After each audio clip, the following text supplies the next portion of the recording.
Live across Adelaide on the ABC Listen app. You're listening to Rory McClaren on 891 ABC Radio Adelaide. Well, there's a new pilot hydrogen project which is up and going at the Roseworthy campus north of Adelaide, and it's hoped it may be a game changer when it comes to delivering hydrogen. Joining us now to explain the ins and outs of this project is Professor Greg Metha. Greg, good morning to you. Morning, Rory. Love to be with you on this fine winter's day. It is something like that, Greg. Let's start. Explain to us exactly what this project is and what makes it potentially so significant. Well, you mentioned that the South Australian government has shelved its hydrogen plans for the moment, we hope.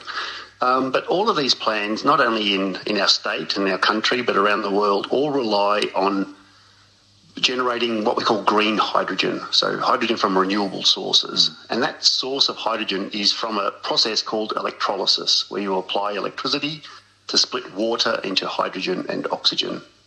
So the approach that we're taking is to do this directly, just using the light from the sun impacting on a special chemical called a photocatalyst and splitting the water directly into hydrogen and oxygen. So completely bypassing the route or the need to generate electricity. So that's the step change here. It's bypassing what has historically been a link in the chain.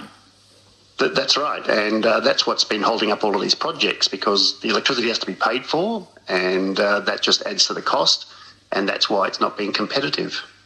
So it's purely economic reasons why green hydrogen isn't advancing all around the world.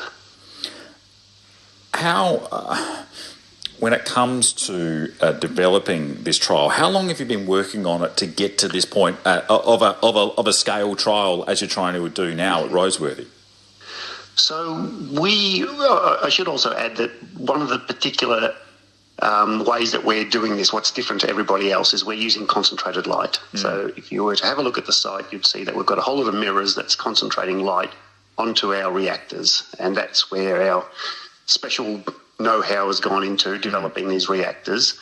And what's changed, or what's been developed in my laboratory, perhaps for over the last decade now, is just slowly developing prototypes, doing lab tests. A bit under 2 years ago, we went up to CSIRO's site in Newcastle and did some tests under their heliostat facility, and that was successful. So with the backing of my industrial partners, which I hope we'll get to talk about. We can. We'll get on those in a minute if we... Yeah, we've built our own pilot plant with our own concentrating system. So that means we can do our own experiments.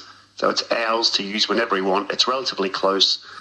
So for the next year, we'll be testing all variations of reactors and photocatalysts as well. That's the voice of Professor Greg Metha. He is at Adelaide University, and we're talking about this new approach to green hydrogen at 9:45 on the morning's program, and this plant which is up and going at Roseworthy campus.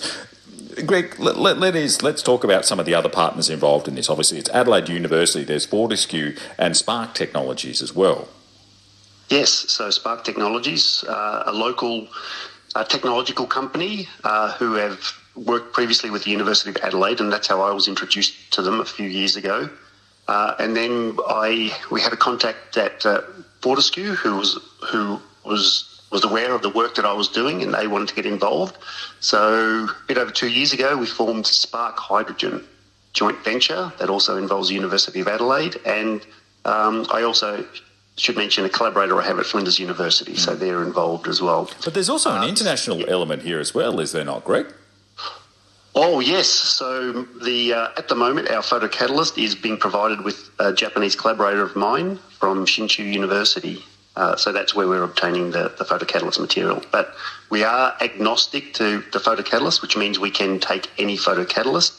So if somebody comes up with a better one, we believe that we'll be able to slot it easily and simply into our reactor. And Greg, what does success look like over the next 12 months?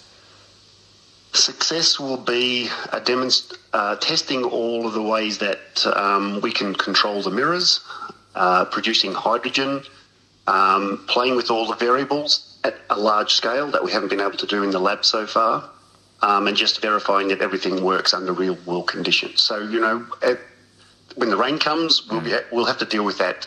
When the clouds come on a sunny day, we'll have to deal with that as well. So all those real-world variables, which is something we haven't been able to deal with in the lab, that's what we're going to be testing over the next 12 months. And if all goes well, the nice thing about what we've built is it's modular in form. So if we want to expand it, go larger, head towards commercial viability, then it's just a matter of multiplying out.